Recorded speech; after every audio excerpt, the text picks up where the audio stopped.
Tonight I'm gonna throw together a meatloaf with green beans, and I'm gonna do a cheating hack with mashed potatoes just because I can't find any in my deep freezer. So here's what we're gonna do. I got the ground beef and the ground pork. I always mix these two. I actually usually buy it mixed, but the last time I bought it mixed, it wasn't any good. So I'm going back to old school and how I used to do it. It's fine. I've got an onion, brown sugar, Worcestershire, ketchup, garlic, some milk, panko, the green beans, the mashed potatoes, and then I've just got simple onion powder, salt, and pepper, and I've got some bacon right there for the green beans. But we're just gonna throw this together and throw it in the oven. It is cooler here. We've had overcast skies today. It's only a high of 74, which is kind of unheard of for us. So I am going to take full advantage of this. We're in Indiana. They're claiming we're gonna get after effects of this Hurricane Helene coming through. So I might actually get some home-cooked, slow-cooked meals in the next couple of days if it really comes up. We're just getting rain, but we're getting high winds with it is what they're claiming. So we'll just have to see. I wouldn't mind the rain. We've not had that much. Inside here, I have diced up that onion because we like onion. This is the pound of pork. And this is a 1.75 pounds of ground beef. And yes, I'm making basically 3 pounds of meatloaf. I will be having sandwiches, which is fine. Just give this all a mix. So I did forget to get eggs out. So there's 2 eggs. I've mixed up the meat. We're gonna add some milk to this.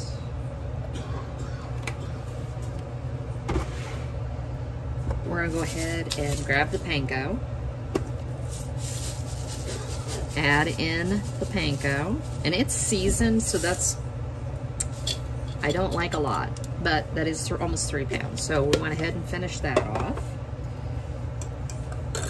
We are going to also add Italian seasoning because there's Italian in the panko, so I figured we'll just do that. And it's about a teaspoon. Onion powder.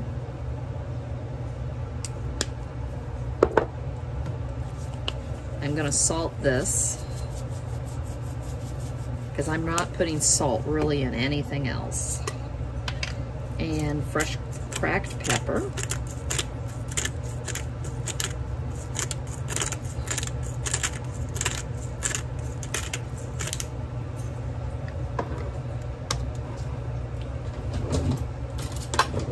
Grab the garlic. And remember, I like garlic, so use whatever you feel like. That's about 3 cloves, probably 4 cloves. It's a lot of meat. That's the reason. The only other thing I'm gonna do, and I don't always do this, I'm gonna stir in to the egg mixture, so it's kind of the wet mixture. I'm gonna squeeze in maybe 2 tablespoons of ketchup. And then I'm gonna give this a real good mix. Because once I put everything in here, you don't want to over mix this because otherwise it's got a tough texture to the meat. It's also why I don't go overboard with breadcrumbs, because I don't like all the fillers. So we're just going to add this in here. And I'm going to grab my, I don't know if this is gonna work or not. I'm grabbing my dough whisk. I want to get this stuff off the bottom and get it all mixed through. And then I will get my pan out. All right, I've got it all mixed up. I have gotten my foil on my pan. And all I'm gonna do is dump and get this to form a meatloaf.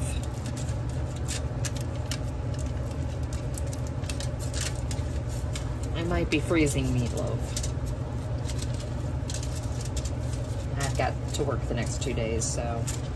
And my husband does too, so we'll probably have meatloaf sandwiches, which is absolutely fine with me.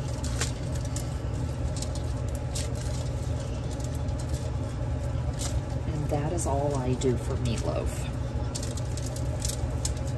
I don't know where I came up with this. I don't know why I came up with this. I don't know if I saw it somewhere. I know the one my mom makes now is not the one she made when I was a kid. It's a Martha Stewart recipe. And she cooks it on a wire rack. So, I'm not the only one who does this. So I make it look as pleasant as I can.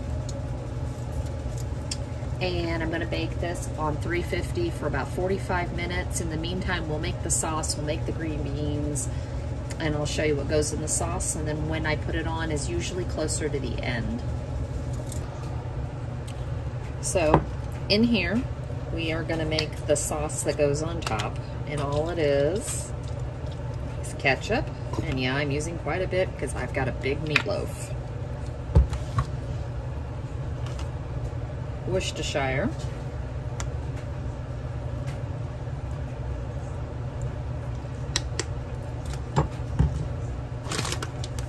Brown sugar. I keep my brown sugar in a Ziploc bag. It's just how I've always done it. I buy small quantities so that I don't have to worry about it going bad.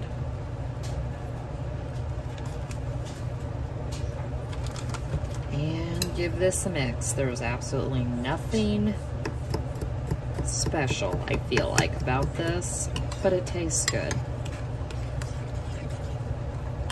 And this is a spur of the moment, and all I had to buy was the pork and the ground beef, and if I had thought about it early enough, I wouldn't even have had to have bought that.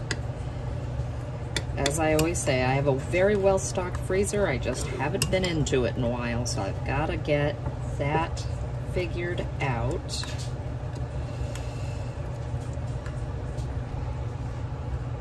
So this is one of these weeks that I'm not going to the store pick up anything other than what I've already picked up, and I didn't menu plan too well. I only had one onion left, and I put it all in the meatloaf. I was supposed to save it for the green beans, but I happen to have some green onions left, so we're just gonna go ahead and dice these up, and we're gonna put these in the green beans, and it'll be just fine. I could have made it without. It wasn't a big deal, but I just had another use for this. There's no other reason we're not going to the grocery store other than I don't want to. We have so much food and I need to go through it.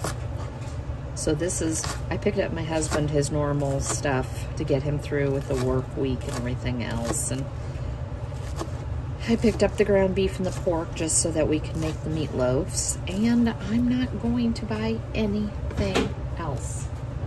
So that's kind of where I'm at right now. So I'm gonna cut down, I've got to cut down the bacon as well, but we'll get the bacon cooking and we'll get the onions in, and I'll show you how I make green beans.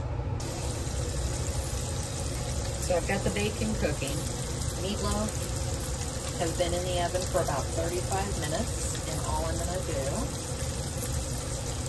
this isn't all of it, but just pour this on.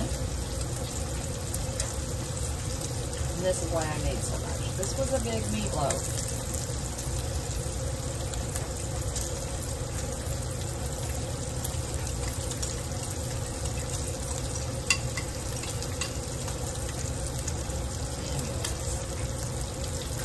There we go.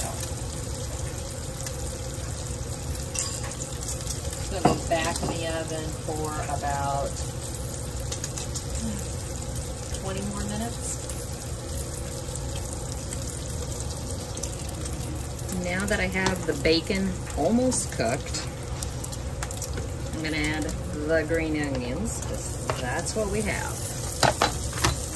And I'm gonna cook them in the bacon fat. If I hadn't have had bacon in the drawer, I do always have bacon grease in a container in my refrigerator. So I could have used a couple of tablespoons to cook the onions and it would have flavored everything. I've got about 15 more minutes on the meatloaf. My onions are cooked a little bit. My bacon's cooked down. I'm gonna take my green beans, add this, both cans. I always make 2 cans if it's my husband and I, because we will eat these as leftovers. They're even better the next day. Now,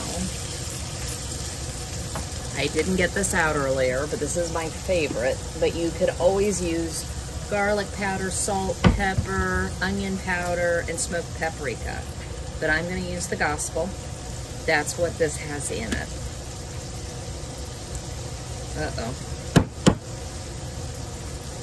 There we go. It's been humid. There we go.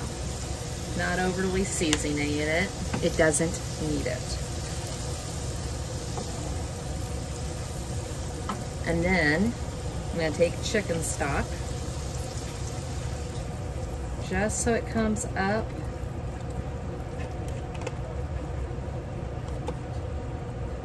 It doesn't even cover the green beans on the bottom. I don't need to overcook these. And the final ingredient is brown sugar. And we're gonna bring these up to a, not a roaring boil, but you're gonna bring these up till they're bubbling. And what it's gonna do is it's going to cook off the chicken stock. Once the chicken stock's cooked off, they're done. It's about a tablespoon. And that is all there is to it. I'm not trying to sweeten these. All you're doing is you're adding that molasses covered sugar for just a hint of sweetness. I'm gonna bring these back up. See how this is cooked down? There's really not hardly any liquid in the pan.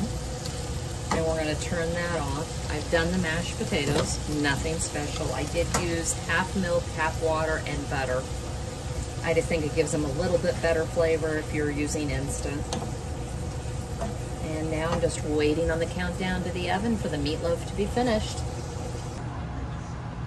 So there's the meatloaf out of the oven. Excuse all the burnt stuff, but that's why I do it this way, so the grease just floods away from it. And there's your green beans, all finished. Mashed potatoes, but who wants to see that? Thanks for joining me tonight.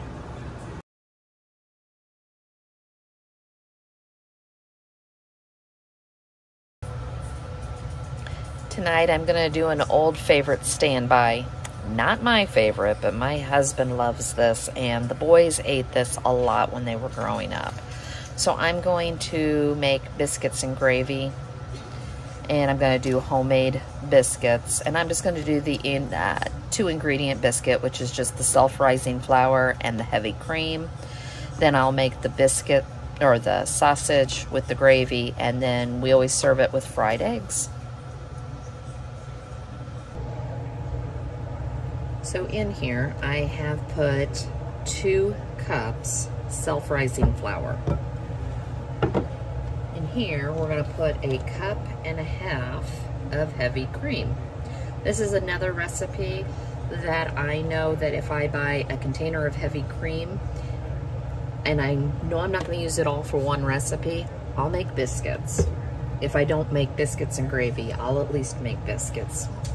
It's just an easy way to get rid of the heavy cream. It's expensive now. I remember when it was so cheap. It's now expensive, so you want to use it. And I swear, I always have that one recipe, and then I'm trying to think of what else can I use it for. when I did keto, I bought a lot of heavy cream. That's what I used in my coffee. So this is really a trial and error with this, and I'm not gonna lie to you. This isn't my only biscuit recipe. I make different types. But it just depends on how thick your heavy cream is on actually how much you need. And it looks like I may need more because this is dry.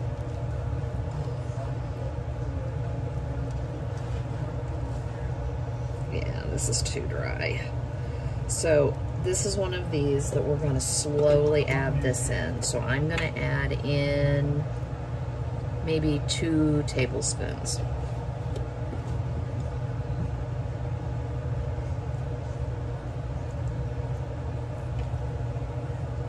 And we're just going to make sure we get this all mixed. I'm going to have to decide if I'm going to cook this in a cast iron skillet, which I don't think so. I think I'm just going to use a pan.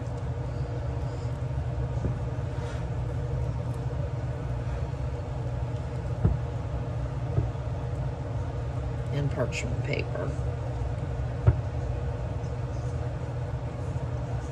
Yeah, that's better. A lot better. So I changed my mind again. I went ahead and grabbed, this is my 10-inch cast iron. And I'm using butter from my butter bell because the butter's nice and soft. You could also use bacon grease to grease the pan. But I always have butter in my butter bell. And I don't have the right spoons. Haven't been home. All right, so with this, I just take a good amount. They're not overly sticky, but you also don't want to overly work them. And I do them kind of thick. I don't know if I want to keep them that size or not. It's always a game, depending on what I'm in the mood for that night. But if we're doing biscuits and gravy, I'm going to do almost what double of this would be.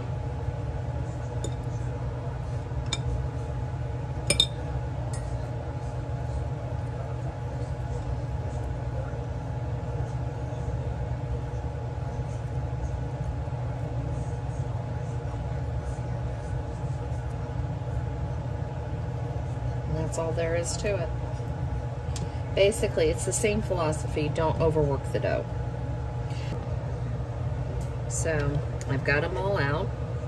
You could have also rolled this out and used a biscuit cutter, but that's just the easy method. Take a little bit more whipping cream, if you've got it, and just brush the tops. My oven is preheating to 400, and we're just going to put this in a 400-degree oven for 12 to 15 minutes, just depending. There you go.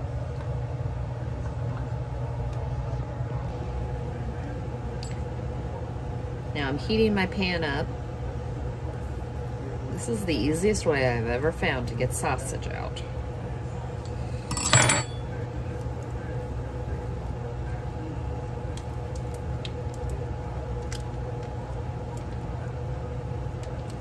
Although it's not being easy today. There we go.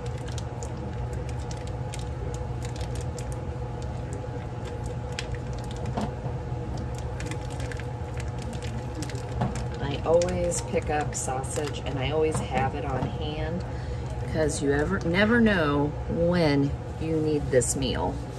And as I said, you know, we don't eat it as often as we used to when the boys were little. But this is just an easy, quick dinner if you don't know what else to fix. And buy the biscuits. You know, everybody keeps biscuits in their refrigerators. You can even keep biscuits in your freezers now. But just an easy dinner to get on the table. Now this sausage, I've noticed in the last few years, has gotten so it's not as greasy, which in most cases is good, except when you're trying to make biscuits and gravy. So that's about a tablespoon of butter.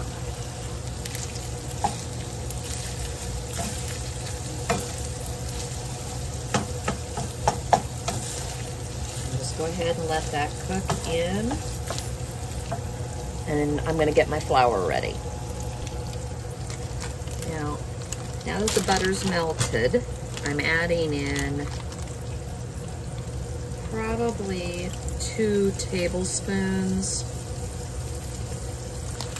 of regular all-purpose flour. Yeah. You're not trying to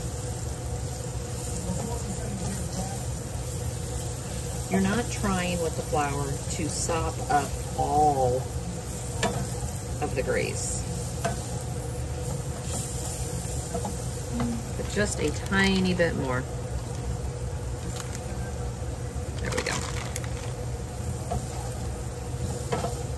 That's better. See, I still have little bits bubbling and stuff. And all I'm trying to do at this point is cook some of the flour taste out.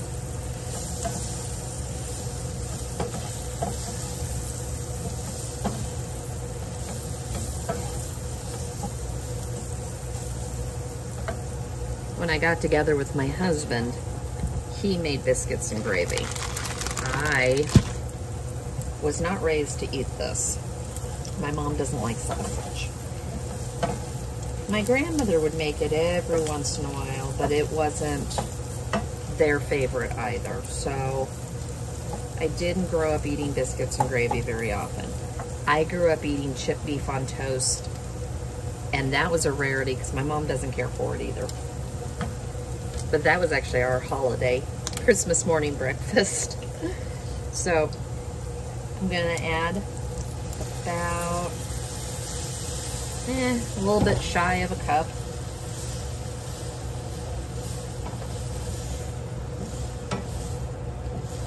I'm just gonna start the process.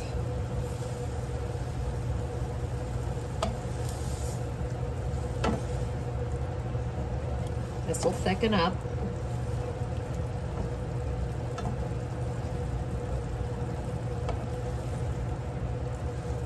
There we go. Now we'll add more. About another cup. Now I'm not trying to make enough for an army.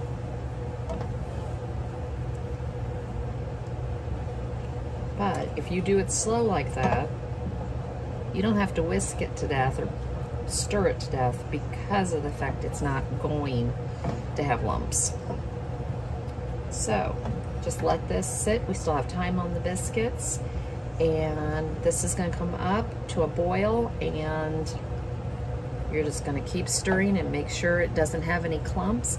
If it's too thick, add some more milk. If it's too runny, cook down a little bit more. It's kind of foolproof, but you couldn't have told me that 20-some years ago. When I first started making it for my husband made it from scratch.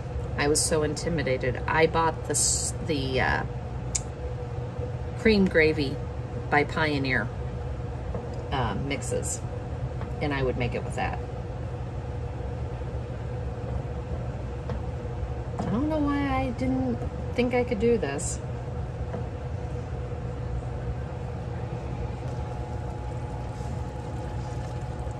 And that's how we like it. Now, some people like it a lot thicker, some people like it runnier. I don't know, I feel like I'm kind of right in the middle. The other reason is my husband will eat, I made a big enough portion, he's gonna have it for lunch, probably tomorrow, as well as dinner tonight. So I always make it a little thinner so that it's not so thick the next day. But you could also always add more milk to it. The only thing left to do to this, And I've got my butter started. I'm gonna fry some eggs. We like fresh cracked pepper on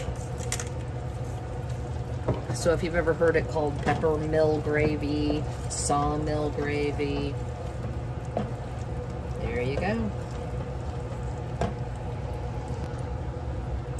So we're all done. My biscuit just broke apart, of course.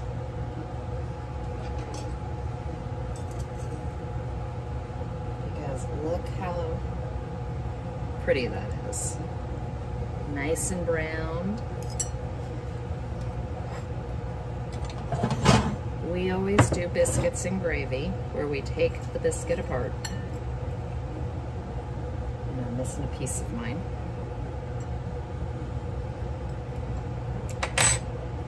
We do 2 fried eggs.